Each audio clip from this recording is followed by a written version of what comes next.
The Disappearance of Lady Frances Carfax.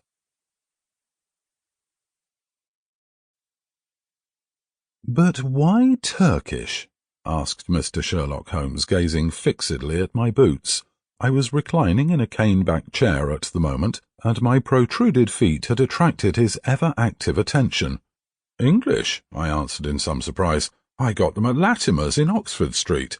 Holmes smiled with an expression of weary patience.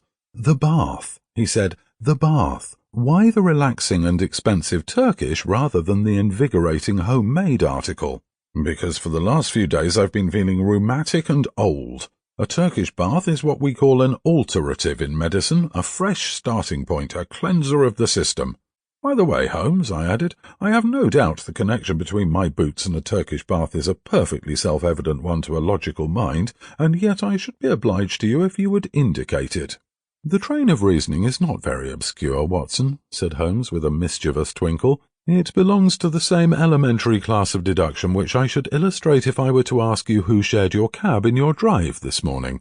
"I don't admit that a fresh illustration is an explanation," I said with some asperity. "Bravo, Watson, a very dignified and logical remonstrance. Let me see, what were the points? Take the last one first, the cab. You observe that you have some splashes on the left sleeve and shoulder of your coat. Had you sat in the centre of a hansom, you would have probably had no splashes, and if you had, they would certainly have been symmetrical. Therefore, it is clear that you sat at the side. Therefore, it is equally clear that you had a companion."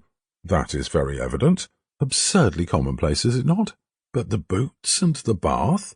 Equally childish. You are in the habit of doing up your boots in a certain way. I see them on this occasion fastened with an elaborate double bow, which is not your usual method of tying them. You have therefore had them off. Who has tied them? A bootmaker or the boy at the bath? It is unlikely that it is the bootmaker, since your boots are nearly new. Well, what remains? The bath. Absurd, is it not? But for all that, the Turkish bath has served a purpose."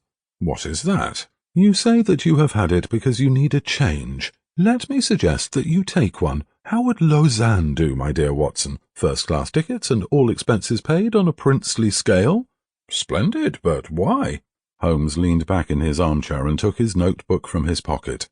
"One of the most dangerous classes in the world," said he, "is the drifting and friendless woman. She is the most harmless and often the most useful of mortals, but she is the inevitable inciter of crime in others. She is helpless. She is migratory. She has sufficient means to take her from country to country and from hotel to hotel. She is lost as often as not."